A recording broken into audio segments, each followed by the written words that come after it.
तस्वीर हम आपको दिखा रहे हैं।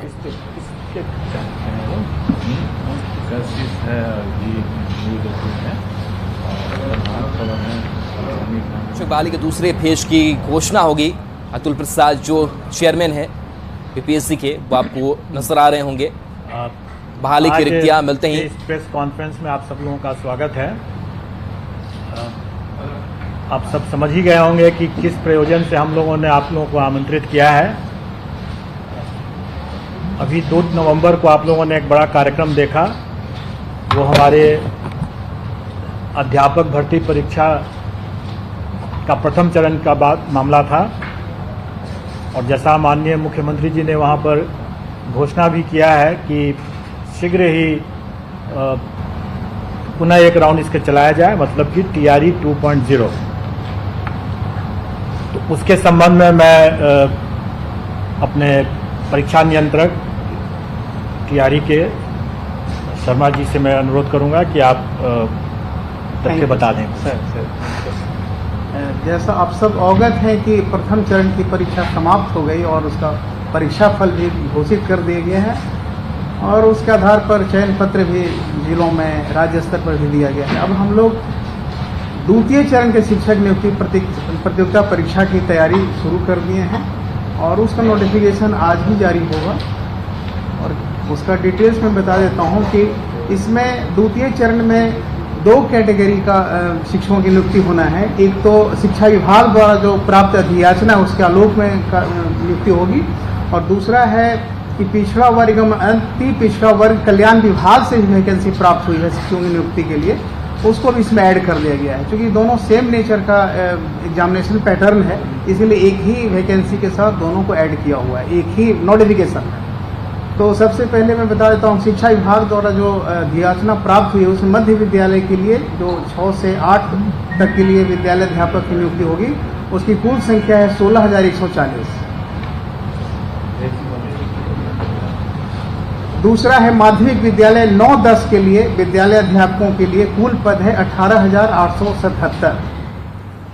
माध्यमिक विद्यालय वर्ग 9-10 के विशेष विद्यालय अध्यापकों के लिए उसकी कुल संख्या है 270। उच्च माध्यमिक वर्ग 11-12 तक के विद्यालय अध्यापकों के लिए कुल पद है 18,577। ये द्वितीय चरण में इतनी वैकेंसी प्राप्त है। इसी तरह पिछड़ा वर्ग एवं अति पिछड़ा वर्ग कल्याण विभाग के अंतर्गत जो वैकेंसी प्राप्त हुई है उसमें प्रारंभिक शिक्षक प्रशिक्षित होंगे 6 से 8 तक के लिए, उसमें कुल पदों की संख्या है 234। माध्यमिक शिक्षक स्नातक प्रशिक्षित टीजीटी जिसको कहते हैं 9-10 के लिए, उसकी कुल संख्या है 248। उच्च माध्यमिक स्नातकोत्तर पीजीटी जो पोस्ट ग्रेजुएट टीचर होते हैं 11-12 के लिए, उनकी संख्या कुल है 403। और प्रधानाध्यापकों के लिए भी पद प्राप्त हुआ है 31। इसकी परीक्षा एक साथ होगी अलग अलग कैटेगरी में। परीक्षा का जो पैटर्न है, जो उसका सिलेबस, तो डिटेल्स हम लोग वैकेंसी में डाल देंगे। नोटिफिकेशन में सारा डिटेल्स रहेगा कि किस स्तर का होगा, कौन सा विषय होगा, इस सभी विषयों का उल्लेख किया रहेगा। लेकिन समरी यही है कि परीक्षा जो होगा वो 2.5 घंटे का होगा और एक ही सब्जेक्ट होगा, मतलब एक ही एग्जाम होगा, जिसमें भाग 1 में होगा भाषा जो क्वालिफाइंग नेचर का होगा, उसकी संख्या 30 नंबर का 30 सवाल होगा। सामान्य अध्ययन भाग 2 होगा, वो 40 नंबर का होगा, और विषय जिस विषय के वो शिक्षक बनेंगे उस विषय से सवाल 80 नंबर का होगा भाग 3 में। तो इसमें सिर्फ यही देखना है कि भाषा, सामान्य अध्ययन और विषय भाग 3 एक ही प्रश्न पत्र, एक ही बुकलेट में रहेंगे, लेकिन पहला जो भाषा होगा क्वालिफाइंग नेचर का होगा। क्वालिफाई करने के बाद ही मेरिट लिस्ट बनेगा रेस्ट सब्जेक्ट पर। बहुत इसमें क्लियर कर देना है। पिछले बार जो एग्जाम हुआ था प्रथम चरण में, उसमें भाषा की परीक्षा अलग से हुई थी, हालांकि वो भी क्वालिफाइंग नेचर का ही था, लेकिन उसका पेपर अलग था। इस बार एक ही बुकलेट में सम्मिलित कर दिया गया। टोटल टाइमिंग पहले 2 घंटा था, इस बार 2.5 घंटा कर दिया गया। ऑनलाइन आवेदन पत्र भरने की जो संबंधित तिथि है, निबंधन एवं भुगतान प्रारंभ करने की तिथि 5/11 से 14/11 कल से शुरू होगा। निबंधन और फॉर्म शुल्क जमा करने की तिथि 5/11 से 14/11, विलम्ब शुल्क के साथ निबंधन एवं भुगतान की अंतिम तिथि 17/11 होगी। 3 दिन और बढ़ा दिए हम लोग नोटिफिकेशन में। ऑनलाइन आवेदन प्रारंभ करने की तिथि 10/11/2023, मतलब ये फॉर्म रजिस्ट्रेशन शुरू होगा, लेकिन फॉर्म भरने का जो एक्चुअल होगा वो 10 11 से सिस्टम ऑन हो जाएगा। ऑनलाइन आवेदन भरने की अंतिम तिथि है 25/11, लेकिन इसमें ये नोट करना बहुत जरूरी है, इस बार का डेट एक्सटेंड नहीं होगा, क्योंकि हम लोग बहुत कम और सीमित समय में एग्जामिनेशन लेकर एग्जामिनेशन क्लियर करना है, रिजल्ट भी निकालना है टाइमली। तो इसीलिए इस बार हम लोगों ने कोशिश किया है कि 25/11 जो टाइम होगा वो उसके बाद एक्सटेंड नहीं करेंगे, जो ही करना है 25/11 के अंदर ही करना है। यही इसका मुख्य बिंदु है। और सर अनुरोध होगा कि डिटेल्स इसमें मैं थोड़ा सा सप्लीमेंट कर देना चाहूँगा। पहली बात कि TRE 1 में जो भी हम लोगों ने अनुभव किया और उसमें जो भी अभ्यर्थियों को भी समस्याएं हुई, उन सबको ध्यान में रखते हुए हम लोगों ने कुछ सुधार और कुछ परिवर्तन किए हैं। इसमें पहला सुधार तो ये हुआ कि जो परीक्षा 2 दिन हो रही थी पहले, उस परीक्षा को हम लोगों ने एक ही दिन कर दिया, ताकि लोगों को अनावश्यक एक दिन नाइट हॉल्ट यहाँ न करना पड़े। काफ़ी लोगों को पिछले बार कठिनाई हुई थी इसके कारण से, तो एक ही दिन की परीक्षा हम लोगों ने बना दिया है। इसीलिए हम लोगों ने वो जो क्वालिफाइंग वाला जो क्वेश्चन है वो घटा करके उसको हम लोगों को 30 कर दिया है और 30 इसी में जोड़ दिया है। मतलब अब टोटल क्वेश्चंस हो जाएंगे 150, जिसमें से 30 रहेंगे क्वालिफाइंग नेचर के, और भाग 1 होगा, भाग 2 होगा वही फिर से 40 और 80 का, जैसे पिछले बार था। और इस परिवर्तन से एक और हम लोगों ने परिवर्तन किया है कि 2.5 घंटे की तो खैर परीक्षा होगी, लेकिन जो टाई ब्रेकर जो इस बार हम लोगों ने देखा कि टाई ब्रेकर में हमें कुल प्राप्तांक जब एक समान हो जाते हैं, तो टाई ब्रेकर हम लोगों ने डेट ऑफ बर्थ हमारा था और उसके बाद अल्फाबेटिकल ऑर्डर में नाम था। तो इस बार हम लोगों ने इसमें थोड़ा सा परिवर्तन किया है और टाई ब्रेकर इस तरह से रहेगा कि चूंकि भाषा वाला तो 30 नंबर वैसे भी क्वालिफाइंग नेचर का मेधा में नहीं जुट रहा है, इसलिए टोटल फुल मार्क्स तो 120 नंबर ही होंगे, जो भाग 2 और भाग 3 को जोड़ करके होगा। उसके बाद जब इसमें जब टाई हो जाएगा तो फिर हम मेन पेपर का जो प्राप्तांक होगा भाग 3 का जो होगा उसका जिसका ज़्यादा होगा उससे हम वो टाई ब्रेकर बनाएंगे, और अगर वो भी अगर बराबर हो गया तो फिर दूसरा टाई ब्रेकर फिर बनेगा जो भाषा जो क्वालिफाइंग नेचर का है उसमें जिसको ज़्यादा नंबर आएगा वो सेकंड टाई ब्रेकर पॉइंट बनेगा, और उसके बाद फिर तब डेट ऑफ बर्थ और तब फिर अल्फाबेटिकल ऑर्डर में नाम। तो इससे क्या होगा कि मेधा को हम लोग ज़्यादा मतलब तरजीह दे रहे हैं, ज़्यादा प्रायोरिटी दे रहे हैं। इसके अलावा जो क्वालिफाइंग का जो 30% जैसे उसका पास मार्क्स रहेगा वो यथावत रहेगा, और विद इन दैट 30 जो है क्वेश्चन जो होगा उसके अंदर 8 क्वेश्चंस जो रहेंगे वो अंग्रेजी के रहेंगे और 22 क्वेश्चन जो रहेंगे वो हिंदी के रहेंगे। पहले वाले उसी 30 क्वेश्चन में 8 क्वेश्चन जो रहेंगे वो अंग्रेजी के रहेंगे और 22 क्वेश्चन जो रहेंगे वो हिंदी के रहेंगे। टोटल 30 का रहेगा, लेकिन और 9 नंबर उसमें क्वालिफाइंग रहेगा उसका। उसके अलावा जो जीएस का और जो फिर मेन पेपर का जो 40 और 80 क्वेश्चन रहेंगे 120 वो पूर्वत मतलब पिछले बार की तरह ही टोटल पर जो जीएडी का जो मापदंड है क्वालिफाइंग कट ऑफ का वो वही रहेगा। सिलेबस का जो लॉजिक है वो वही लॉजिक इस बार भी रहेगा, मतलब कि जो एनसीईआरटी का जो पाठ्यक्रम है जो बच्चों को जो पढ़ाया जाता है वही पैटर्न रहेगा, वही, लेकिन स्टैंडर्ड ऑफ कोर्स उससे ज़्यादा रहेगा। स्टैंडर्ड वही रहेगा जो उनकी एलिजिबिलिटी में जो उनका रिक्वायरमेंट है, जैसे ग्रेजुएशन है तो ग्रेजुएशन लेवल चला जाएगा, अगर पोस्ट ग्रेजुएशन तो पोस्ट ग्रेजुएशन लेवल चला जाएगा। इस बार जो हम लोग नया जो एक हो रहा है वो मिडिल स्कूल का हो रहा है, तो वो एक नया एडिशन है। इसके अलावा जो टोटल जो वैकेंसी हो रही है उसमें संभव है कि जो TRE 1 के जो अवशेष रिक्तियां हैं उन रिक्तियों को इसमें जोड़ा जाएगा, लेकिन इसको थोड़ा सा ये कंफ्यूज ना करें कि TRE 1 के जो अवशेष रिक्तियां वही हैं जिसमें कि नियुक्ति संभव ही नहीं है, लेकिन जो डॉक्यूमेंट वेरिफिकेशन के दौरान जो रिक्ति उत्पन्न होगी, जो ड्रॉप आउट्स होंगे या डॉक्यूमेंट वेरिफिकेशन में जो असफल होंगे उससे जो उत्पन्न होगी जो रिक्ति, उस रिक्ति को पहले हम सप्लीमेंट्री रिजल्ट से ही पूरा करेंगे, और अगर नहीं कैंडिडेट मिलेगा तभी वो रिक्ति जो है वो राउंड 2 में जाएगा, मतलब TRE 2 में तभी जाएगा। तो दोनों तरह की रिक्ति है, लेकिन उसके बावजूद भी आप लोगों ने देखा ही होगा कि चूंकि STET कि परीक्षा 2019 के बाद नहीं हुई थी, तो कई विषय में ऐसे थे जिसमें कि कैंडिडेट्स बहुत कम थे और रिक्तियां ज़्यादा थी। इसलिए स्वाभाविक है कि उसमें हम कभी भी हम पूरी रिक्ति को तो भर नहीं सकते थे, तो वो रिक्ति तो खाली ही रहना था। तो वो रिक्ति जब खाली है तो वो रिक्ति TRE 2 में आ जाने की संभावना है, और उसमें जब जैसे ही शिक्षा विभाग हमें बताएगा वैसे ही हम लोग इसको भी जोड़ देंगे। तो हमारे विज्ञापन में भी ये रहता ही है शर्त कि ये घट बढ़ सकता है, उसी हिसाब से रहेगा।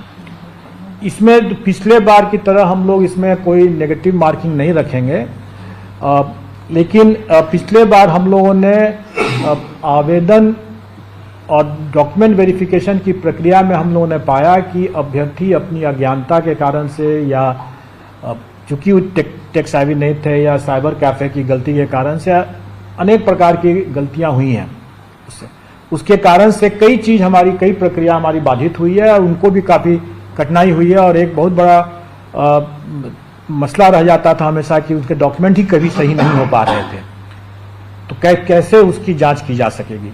अगर बार बार अगर परिवर्तन करने की मांग करेंगे, बार बार बोलेंगे कि कभी साइबर कैफे से गलती हो गया, कभी कुछ हो गया, कभी कुछ हो गया, तो स्वाभाविक है कि ये सब को इन सब परेशानियों को देखते हुए ही हम लोगों ने इस बार आवेदन जो के 2 चरण में ले रहे हैं। पहले हम निबंधन करवा रहे हैं, और निबंधन हम तुरंत करवा रहे हैं, और इसलिए उसका जो डेट दिया गया है 5 से 14 तारीख तक के लिए।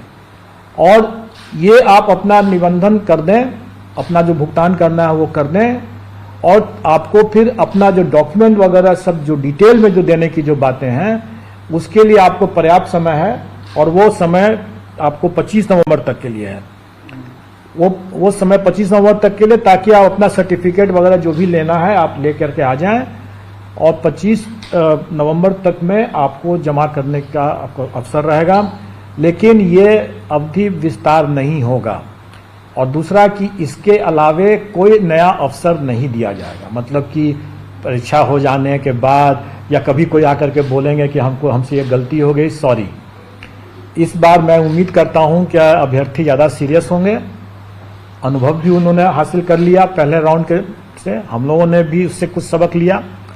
तो इसलिए इस बार जो लास्ट डेट है 25 नवंबर आवेदन जमा करने का, मतलब कि उसके साथ अपने सारे दस्तावेज वगैरह सब जो प्रमाण पत्र उनको देने हैं, वो बेशक उस 25 नवंबर के बीच में वो जितनी बार चाहें अपना करते रहें, उसको बदल सकते हैं, लेकिन उनको वो दस्तावेज उसके बाद परिवर्तन करने का, सुधार करने का, कोई भी प्रविष्टि सुधार करने का कोई मौका नहीं दिया जाएगा। इसलिए ये अंतिम समय रहेगा, और इसको अक्षरशः अनुपालन किया जाएगा। अपनी तारीख उसी हिसाब से करेंगे वो।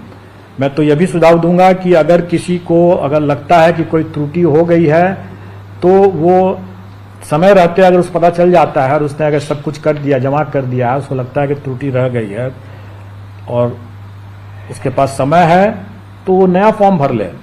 लेकिन पुराने गलत फॉर्म पर वो अगर परीक्षा दे देगा और बाद में बोलेगा कि हमारे पास नहीं आ सका, तो डॉक्यूमेंट वेरिफिकेशन में जो भी असफल या अनुपस्थित भी अगर रह गए, तो वो हम लोग उसको कदाचार मानेंगे। क्योंकि हम लोग कई बार अवसर देते रहते ही हैं डॉक्यूमेंट वेरिफिकेशन में, अगर एक बार नहीं आ सका दूसरे बार आइए, तीसरे बार आइए। लेकिन अगर कोई अगर जानबूझ करके अगर किसी पर्टिकुलर मंशा से अगर उसने परीक्षा दिया है, उसको नौकरी पाने की मंशा नहीं है, किसी को मदद पहुंचाने की मंशा से उसने सिर्फ परीक्षा दिया है, तो स्वाभाविक है डॉक्यूमेंट वेरिफिकेशन वो नहीं आएगा। तो ऐसे लोगों को हम लोग छांटेंगे, ऐसे लोग कदाचार की श्रेणी में माने जाएंगे। इसलिए बेहतर यह होगा कि वो अगर गलती हो गई है उनसे और उनको समय नहीं है सुधार करने का, तो वो परीक्षा में भाग न लें। परीक्षा में भाग लें तो अपनी पूरी जिम्मेवारी के साथ भाग लेंगे कि उनके सभी दस्तावेज सही हैं, क्योंकि अगर गलत पाए जाने पर कदाचार के दोषी मानते हुए उनको आगे की परीक्षाओं के लिए डिबार कर दिया जाएगा।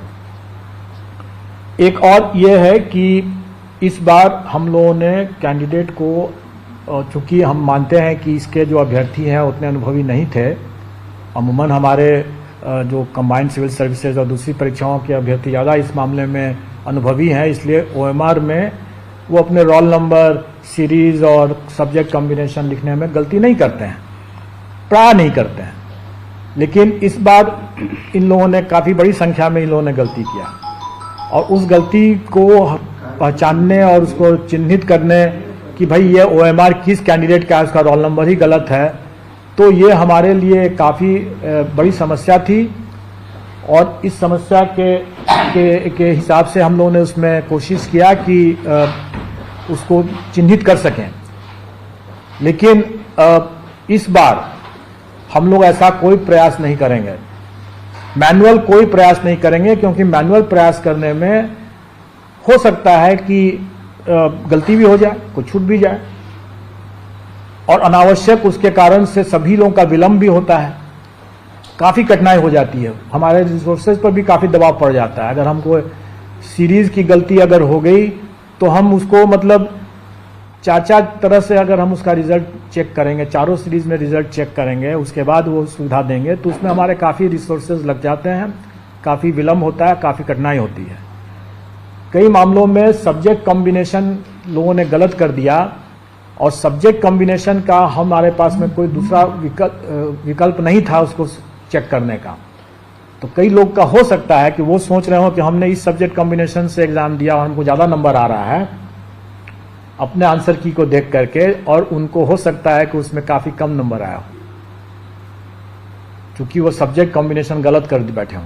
मैंने भी कुछ लोगों का देखा, आप लोग के चैनल के माध्यम से देखा कि कुछ लोग अपना दिखा रहे हैं कि मुझे हाई स्कूल में तो हमें अच्छा 50-60 नंबर आ गए, और हायर सेकेंडरी वाले में मात्र 19 ही नंबर आ गए।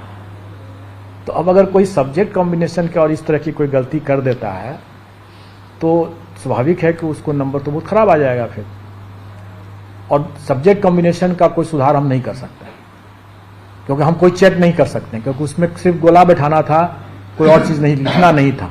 और गोला ही गलत बैठा दिया उसने तो गलत हो गया, उसके बाद और तो कुछ लिखना नहीं था उसमें। तो ऐसी स्थिति में हम लोग, या भाषा में भी इस तरह से लोगों ने गलती किया, भाषा जो गोला बैठाया वो कुछ और है और कुछ दे रहा है कुछ और है। तो इस तरह के गलतियों को हम लोगों ने कहा कि इस बार हमें काफ़ी कठिनाई आई उसको छांटने में, उसको देखने में, चेक करने में। तो इस बार हम उम्मीद करते हैं कि अभ्यर्थी ज़्यादा सतर्क रहेंगे, और मैं पहले से आप लोगों के माध्यम से आगाह करना चाहूँगा कि इस बार हम लोग ऐसा कोई प्रयास नहीं करेंगे चेकिंग करने का। अगर वो सिस्टम अगर उसको नहीं चेक कर रहा है तो नहीं कर रहा है, अगर वो गलत कर रहे हैं तो गलत कर रहे हैं। और इसके लिए हम लोगों ने एक उपाय ये भी सोचा, ताकि अभ्यर्थी भी वहाँ पर गलती न करें, हम लोग आवेदन लेते समय ही ये सूचना ले रहे हैं